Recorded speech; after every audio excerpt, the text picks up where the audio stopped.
Important question. Hello friends, हम आपके लिए मैथमेटिक्स अर्थमेटिक के जो क्वेश्चंस हैं उनकी साथ हम ट्रिक लेकर आए हैं। तो सबसे पहले हम चलते हैं ट्रिक नंबर फर्स्ट।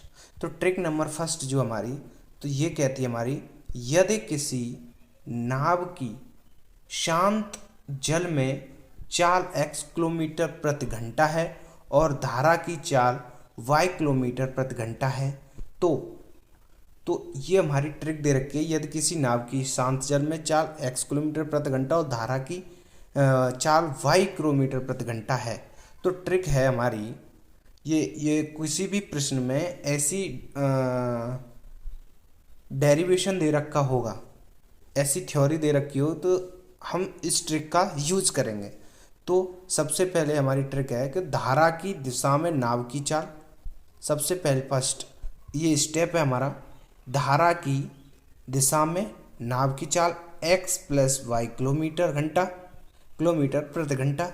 एंड दूसरी है धारा की विपरीत दिशा में नाव की चाल, जो अपस्ट्रीम होती है। धारा की विपरीत दिशा ये होता है अपस्ट्रीम। तो धारा की विपरीत दिशा में नाव की चाल जो होगी हमारी x - y किलोमीटर प्रति घंटा। तो चलो हम सीधे एग्जाम्पल चलते हैं, इसका हम एग्जाम्पल लेते हैं। तो एग्जाम्पल है हमारा, शांत जल में एक नाव की गति 20 किलोमीटर प्रति घंटा है तथा धारा का वेग 5 किलोमीटर प्रति घंटा है। तो धारा की दिशा और धारा की विपरीत दिशा, धारा के ये होते हैं अनुप्रवाह, धारा की दिशा, और धारा के ऊर्ध्व प्रवाह, धारा की विपरीत दिशा अपस्ट्रीम में नाव की चाल ज्ञात कीजिए। तो हमने सबसे पहला स्टेप क्या देखा था? तो सबसे पहला स्टेप है हमारा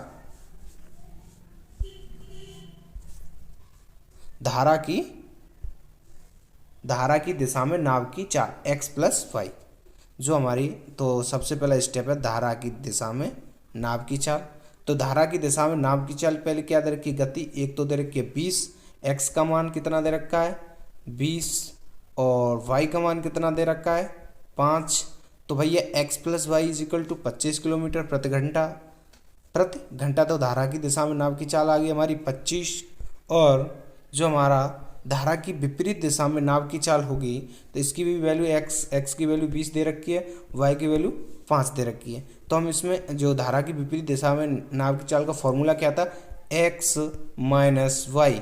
तो x - y, तो 20 - 5 = आ जाएगा हमारा 15। तो धारा की विपरीत दिशा में जो नाव की चाल आएगी हमारी 15 किलोमीटर प्रति घंटा।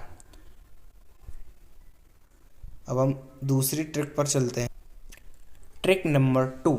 जो हमारी ट्रिक नंबर 2 दे रखी है, तो नंबर 2 है, यदि किसी नाव की धारा की दिशा में चाल 1 किलोमीटर है, 1 किलोमीटर प्रति घंटा है, तथा धारा के विपरीत चाल 20 किलोमीटर प्रति घंटा है। तो हम इसका ट्रिक यूज करेंगे।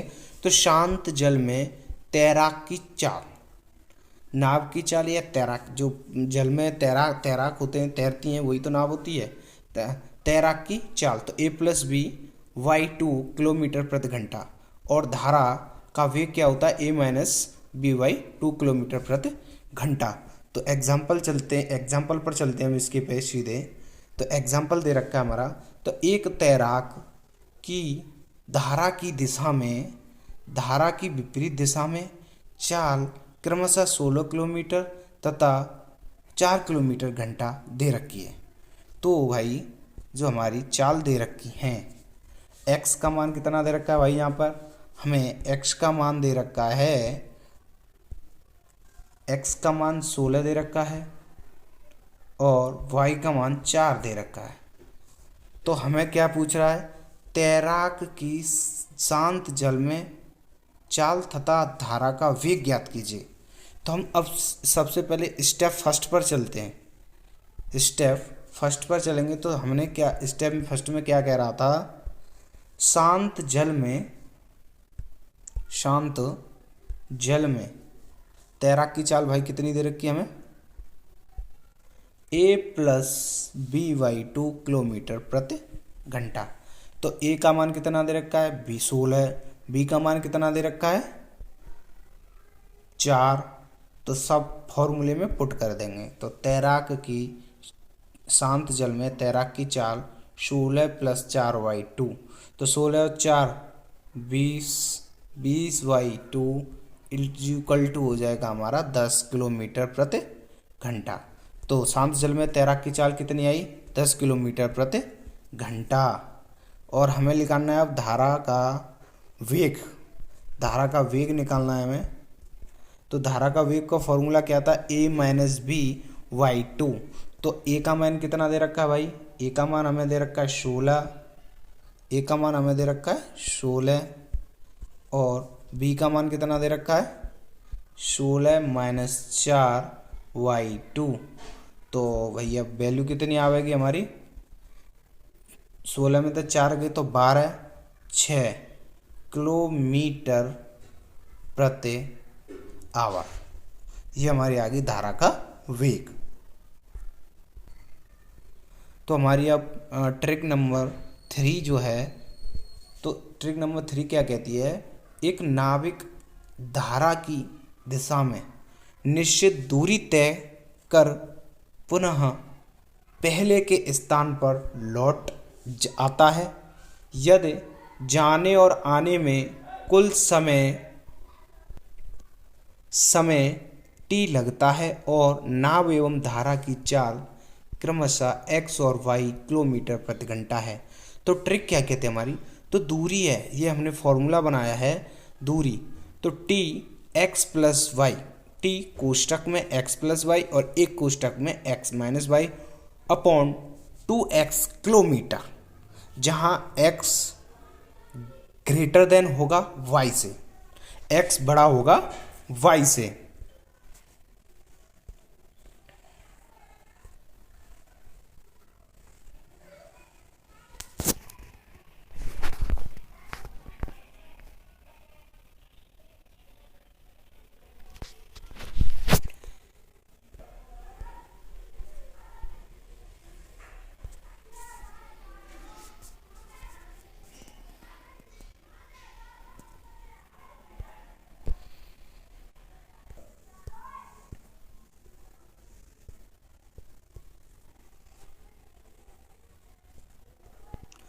तो ट्रिक नंबर 6 क्या कहती है, स्थिर जल में एक नाव का वेग x किलोमीटर घंटा है तथा धारा का वेग y किलोमीटर घंटा है। यदि कुल दूरी d हो तो ट्रिक क्या कहती है हमारी, तो धारा के विरुद्ध नाव को जाने में लगा समय d/x - y t और धारा की दिशा में नाव को जाने में लगा समय d/x + y।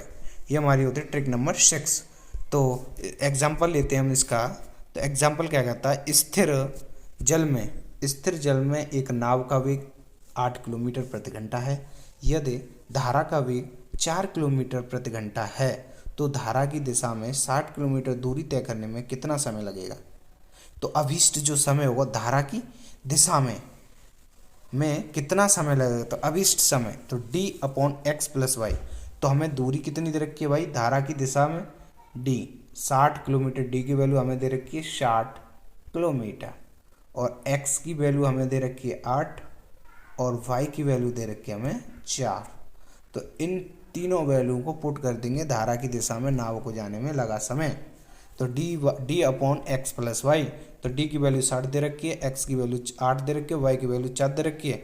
तो 60, 8 और 4 12, 12 5 60, तो 5 घंटे। अब चलते हम सीधे ट्रिक नंबर 7 पर।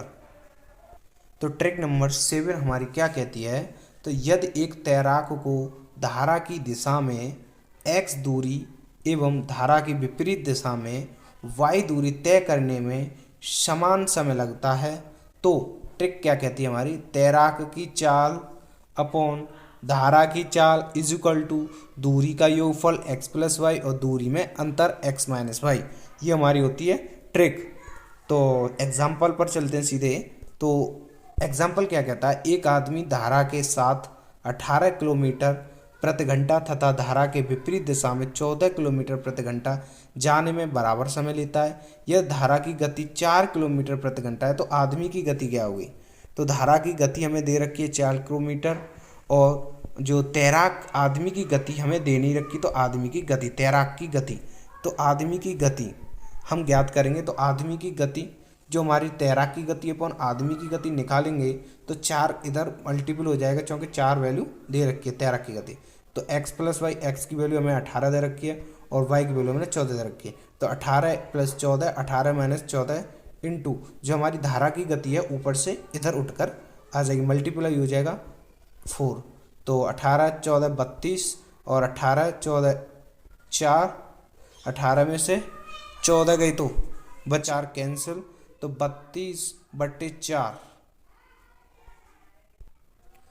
हेलो फ्रेंड, जो हमारा 32/4 है, यहाँ पर जो x गुणा 4 और होगा हमारा, ये मिसप्रिंट हो गया है, गुणा 4 और होगा तो 4 से 4 ये कैंसिल हो जाएगा तो हमारा बचेगा 32। तो 32 किलोमीटर प्रति घंटा, ये हमारी मैथमेटिक्स अर्थमेटिक की